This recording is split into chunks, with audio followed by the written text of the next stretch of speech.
ಕೊಡಗಿನ ರಾಜನಾಗಿದ್ದ ಎರಡನೇ ಲಿಂಗರಾಜನು ಇದನ್ನು 1817 ರಿಂದ 1820ರಲ್ಲಿ ಕಟ್ಟಿಸಿದನು. ಇದರಲ್ಲಿರುವ ಶಿವಲಿಂಗವನ್ನು ಕಾಶಿಯಿಂದ ತರಿಸಲಾಗಿದೆ. ಇಲ್ಲಿರುವ ನಂದಾದೀಪವನ್ನು ಲಿಂಗ ಪ್ರತಿಷ್ಠಾಪನೆಯ ದಿನದಲ್ಲಿ ಹಚ್ಚಲಾಗಿದ್ದು ಅಂದಿನಿಂದ ಇಂದಿನವರೆಗೂ ಉರಿಯುತ್ತಲಿದೆಯಂತೆ. ಇದು ಹೀಗಿರುವುದಕ್ಕೆ ದೀಪದಲ್ಲಿರುವ ಎಣ್ಣೆ ಅಥವಾ ತುಪ್ಪದ ಪ್ರಮಾಣ, ಬತ್ತಿಯ ಗಾತ್ರ ಮತ್ತು ಉದ್ದ, ಗರ್ಭಗೃಹದಲ್ಲಿ ದೀಪವನ್ನಿಟ್ಟಿರುವ ಸ್ಥಳ ಮುಂತಾದವುಗಳ ಬಗ್ಗೆ ಕೆಲವು ನಿಯಮಗಳಿದ್ದು ಅವುಗಳನ್ನು ಅಕ್ಷರಶಃ ಪಾಲಿಸಲಾಗಿದೆ. ಮಹಮದೀಯ ಶೈಲಿಯಲ್ಲಿರುವ ಈ ದೇವಸ್ಥಾನವು ಚೌಕಾಕಾರದಲ್ಲಿದೆ. ಮಧ್ಯದಲ್ಲಿ ಗಾರೆಯಲ್ಲಿ ಮಾಡಲಾಗಿರುವ ಗೋಳಾಕೃತಿಯ ಗುಮ್ಮಟದ ಶಿಖರದಲ್ಲಿ ಚಿನ್ನದ ಲೇಪವಿರುವ ತಗಡಿನ ಕಳಶವಿದೆ. ದೇವಸ್ಥಾನದ 4 ದಿಕ್ಕುಗಳಲ್ಲಿ ಪ್ರಾಕಾರವಿದೆ. ಇದಕ್ಕೂ ಗರ್ಭಗೃಹಕ್ಕೂ ನಡುವೆ ಚಪ್ಪಡಿಕಲ್ಲು ಹಾಸಿದ ಅಂಗಣವಿದೆ. ದೇವಸ್ಥಾನದ ಎದುರಿನಲ್ಲಿ ಒಂದು ಪುಷ್ಕರಿಣಿಯಿದೆ. ಇದರ ನಡುಭಾಗದಲ್ಲೊಂದು ಮುಖಮಂಟಪವಿದೆ.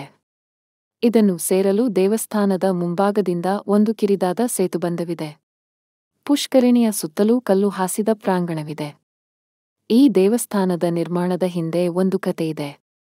ಕೊಡಗನ್ನು ಆಳುತ್ತಿದ್ದ ಬಹುತೇಕ ಲಿಂಗಾಯತ ರಾಜರು ತಮ್ಮ ಕಣ್ಣಿಗೆ ಬಿದ್ದ ಸುಂದರ ಯುವತಿಯರನ್ನು ಯಾವ ಅಡೆತಡೆಯೂ ಇಲ್ಲದೆ ತಮ್ಮ ಅಂತಃಪುರಕ್ಕೆ ಸೇರಿಸಿಕೊಳ್ಳುತ್ತಿದ್ದರು. ಇದನ್ನು ವಿರೋಧಿಸಿದವರು ಯಾರಾದರೂ ಸರಿಯೇ, ಅವರನ್ನು ನಿಷ್ಕಾರುಣ್ಯದಿಂದಲೂ ಕ್ರೌರ್ಯದಿಂದಲೂ ಕೊಲ್ಲುತ್ತಿದ್ದರು. 1811 ರಿಂದ 1820ರವರೆಗೆ ಆಳಿದ ಎರಡನೇ ಲಿಂಗರಾಜನು ಇದಕ್ಕೆ ಅಪವಾದವಾಗಿರಲಿಲ್ಲ. 1817ನೇ ಇಸವಿಯ ವೈಶಾಖ ತಿಂಗಳ ಒಂದು ದಿನ ಮಂಗಳೂರಿನಿಂದ ಮಡಿಕೇರಿಗೆ ಬರುವ ಮಾರ್ಗದಲ್ಲಿ ಮಡಿಕೇರಿಯ ಸಮೀಪ ಕುಂದೂರು ಮೊಟ್ಟೆ ಎನ್ನುವಲ್ಲಿ ಒಬ್ಬ ವೃದ್ಧನು ಸುಂದರ ನವತರುಣಿಯೊಬ್ಬಳೊಡನೆ ನಡೆದುಕೊಂಡು ಬರುತ್ತಿದ್ದನು. ಅದೇ ಹೊತ್ತಿನಲ್ಲಿ ಅರಮನೆ ಜ್ಯೋತಿಷಿಯಾದ ನಡುವಯಸ್ಸಿನ ಸುಬ್ಬರಸಯ್ಯನು ರಾಜಾಸೀಟಿನ ಕೆಳಭಾಗದಲ್ಲಿ ತಾಳತ್ಮನೆಗೆ ಹೋಗುವ ಗುಡ್ಡವನ್ನಿಳಿದುಕೊಂಡು ಅವರಿಬ್ಬರ ಎದುರು ಬಂದ. ಅವರಿಬ್ಬರ ಉಡುಗೆ ತೊಡುಗೆ, ವೃದ್ಧನ ಹಣೆಯ ಮೇಲಿದ್ದ ಗಂಧದ ಗೆರೆಗಳನ್ನು ಗಮನಿಸಿದ ಸುಬ್ಬರಸಯ್ಯನು ಇವರು ತನ್ನಂತೆಯೇ ಹವ್ಯಕ ಬ್ರಾಹ್ಮಣರೆಂದು ಅರಿತು ಅವರೆಲ್ಲಿಂದ ಬರುತ್ತಿರುವರು ಮತ್ತು ಎಲ್ಲಿಗೆ ಹೋಗುತ್ತಿರುವರು ಎಂದು ಪ್ರಶ್ನಿಸಿದ. ಮುದುಕನು ತಾವು ಪುತ್ತೂರಿನಿಂದ ಬರುತ್ತಿದ್ದೇವೆ. ಕಿತ್ತು ತಿನ್ನುತ್ತಿರುವ ಬಡತನವನ್ನು ತಾಳಲಾರದೆ ತನ್ನ ಒಬ್ಬಳು ಮಗಳನ್ನು ರಾಜನ ಅಂತಃಪುರಕ್ಕೆ ಸೇರಿಸಿ ಆ ಮೂಲಕ ರಾಜನಿಂದ ಹಣಹೊನ್ನುಗಳನ್ನು ಪಡೆಯಲು ಇಚ್ಛಿಸಿರುವುದಾಗಿ ತಿಳಿಸಿದ. ಇದನ್ನು ಕೇಳಿದ ಸುಬ್ಬರಸಯ್ಯನಿಗೆ ಅಪಾರವಾದ ದುಃಖವಾಯಿತು.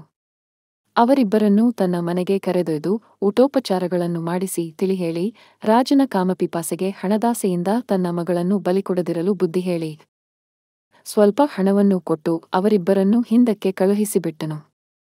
ಈ ಸಮಯದಲ್ಲಿ ಲಿಂಗರಾಜನು ಮಡಿಕೇರಿಯ ಹೊರಗಿದ್ದು 1-2 ದಿನಗಳ ತರುವಾಯ ಹಿಂತಿರುಗಿದನು. ಮರುದಿನವೇ ಅವನ ಗುಪ್ತಚಾರರು ವೃದ್ಧ ಮತ್ತವನ ಸುಂದರಿಯಾದ ಮಗಳು ಬಂದಿದ್ದನ್ನೂ ಅವರ ಉದ್ದೇಶವನ್ನೂ ಅವರನ್ನು ಹಿಂತಿರುಗಿಸಿ ಅವರ ಊರಿಗೆ ಸುಬ್ಬರಸಯ್ಯನು ಕಳುಹಿಸಿಬಿಟ್ಟದ್ದನ್ನೂ ರಾಜನಿಗೆ ತಿಳಿಸಿದರು. ಕ್ರುದ್ಧನಾದ ರಾಜನು ತತ್ಕ್ಷಣವೇ ತನ್ನ ಸೇವಕರಲ್ಲಿ ಅತ್ಯಂತ ಕ್ರೂರಿಗಳೆಂದು ಕುಖ್ಯಾತರಾಗಿದ್ದ ಸಿದ್ಧಿಗಳನ್ನು ಓಡಿಸಿ ಸುಬ್ಬರಸಯ್ಯನನ್ನು ಎಳೆತರಿಸಿದನು. ರಾಜನು ಆ ಹುಡುಗಿಯನ್ನು ಕರೆತಂದು ಒಪ್ಪಿಸಲು ಆಜ್ಞಾಪಿಸಿದಾಗ ಸುಬ್ಬರಸಯ್ಯನು ಸಮ್ಮತಿಸದಿರಲು ಅವನನ್ನು ಚಿತ್ರಹಿಂಸೆಗೀಡು ಮಾಡಿದನು. ಅದನ್ನು ತಾಳಲಾರದೆ ಆ ಬ್ರಾಹ್ಮಣನು ಸತ್ತುಹೋದನು. ರಾಜನಿಗಿದು ಅನಿರೀಕ್ಷಿತವಾಗಿತ್ತು. ಆ ಹುಡುಗಿ ತಪ್ಪಿಹೋದ ಅಸಹನೆ ಒಂದಾದರೆ ತನ್ನ ಆಜ್ಞೆಯನ್ನು ಲೆಕ್ಕಿಸದ ಆಸ್ಥಾನ. ಜ್ಯೋತಿಷಿಯ ಮೇಲಿನ ಕೋಪವಿನ್ನೊಂದು ಕಡೆ. ಮೇಲಾಗಿ ಚಿತ್ರಹಿಂಸೆಗೆ ಜಗುವನೆಂಬ ತನ್ನೆಣಿಕೆ ತಪ್ಪಿ ಪ್ರಾಣ ತೆತ್ತ ಬ್ರಾಹ್ಮಣ. ರಾಜನ ಬೆನ್ನು ಹುರಿಯಲ್ಲಿ ನಡುಕವುಂಟಾಯಿತು. ಅಂದು ರಾತ್ರಿಯಿಂದ ರಾಜನಿಗೆ ಸುಬ್ಬರಸಯ್ಯನು ಭೂತವಾಗಿ ತನ್ನನ್ನು ಕಾಡುತ್ತಿರುವಂತೆ ಭಾಸವಾಗತೊಡಗಿತು. ಅನ್ನೂ ನೀರು ಸೇರದಾಯಿತು, ರಾತ್ರಿ ನಿದ್ದೆ ಬಾರದಾಯಿತು. ಎಲ್ಲಾ ರೀತಿಯ ಭೂತೋಚ್ಚಾಟನೆಯ ಕ್ರಮಗಳು ನಿಷ್ಫಲವಾದವು. ಕೊನೆಗೆ ಕರ್ಣಿಕ ಸುಬ್ಬಯ್ಯನು ಇತರ ಹಿತೈಷಿಗಳು ಸಲಹೆ ನೀಡಿದ ಹಾಗೆ ದಕ್ಷಿಣ ಕನ್ನಡದ ನೀಲೇಶ್ವರದಿಂದ ತಂತ್ರಿಗಳನ್ನು ಕರೆಸಲಾಯಿತು. ಅವರು ಸುಬ್ಬರಸಯ್ಯನು ಬ್ರಹ್ಮರಾಕ್ಷಸನಾಗಿದ್ದು ಅವನಿಗೆ ನೆಲೆ ಕಲ್ಪಿಸಲು ಅವನಿದ್ದ ಮನೆಯ ಸ್ಥಳದಲ್ಲೇ ಒಂದು ಶಿವಾಲಯವನ್ನು ನಿರ್ಮಿಸಿ ಕಾಶಿಯಿಂದ ಶಿವಲಿಂಗವನ್ನು ತಂದು ಪ್ರತಿಷ್ಠಾಪಿಸಿ ಬ್ರಹ್ಮರಾಕ್ಷಸನ ನಿಶಾಸಂಚಾರಕ್ಕೆ ಮಾರ್ಗವನ್ನು ನಿಗದಿಪಡಿಸಬೇಕೆಂದು ಹೇಳಿದರು. ಅದೇ ರೀತಿ 1817ನೇ ಮೇ ತಿಂಗಳ ಕೊನೆಯಲ್ಲಿ ಅರಮನೆಯ ಪೂರ್ವ ದಿಕ್ಕಿನ ತಗ್ಗಿನಲ್ಲಿ ಸುಬ್ಬರಸಯ್ಯನ ಮನೆಯಿದ್ದಲ್ಲಿ ಈಶ್ವರನ ದೇವಸ್ಥಾನವನ್ನು ಕಟ್ಟಿಸಲು ಪ್ರಾರಂಭಿಸಲಾಯಿತು. 1820ರ ಫೆಬ್ರವರಿಯಲ್ಲಿ ನಿರ್ಮಾಣ ಮುಗಿಯುವಷ್ಟರಲ್ಲಿ ಕಾಶಿಯಿಂದ ಶಿವಲಿಂಗವನ್ನು ತರಿಸಲಾಗಿ ಅದನ್ನು ಆ ವರ್ಷದ ಮಾರ್ಚ್ 26ರಂದು ಅಂದರೆ ಕಲಿಸಂದ 4922ನೇ ವಿಕ್ರಮ ಸಂವತ್ಸರದ ಚೈತ್ರ ಶುದ್ಧ ದ್ವಾದಶಿಯಂದು ಓಂಕಾರಲಿಂಗವೆಂಬ ಹೆಸರಿನಲ್ಲಿ ಪ್ರತಿಷ್ಠಾಪಿಸಲಾಯಿತು. ಈ ಕುರಿತು ಒಂದು ತಾಮ್ರಶಾಸನವನ್ನು ಗರ್ಭಗುಡಿಯ ಬಾಗಿಲ ಮೇಲೆ ರಾಜನು ಇಡಿಸಿದನು.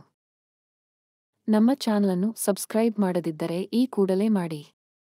ಹಾಗೂ ಈ ವಿಡಿಯೋ ಇಷ್ಟವಾದಲ್ಲಿ ಒಂದು ಲೈಕ್ ನೀಡಿ.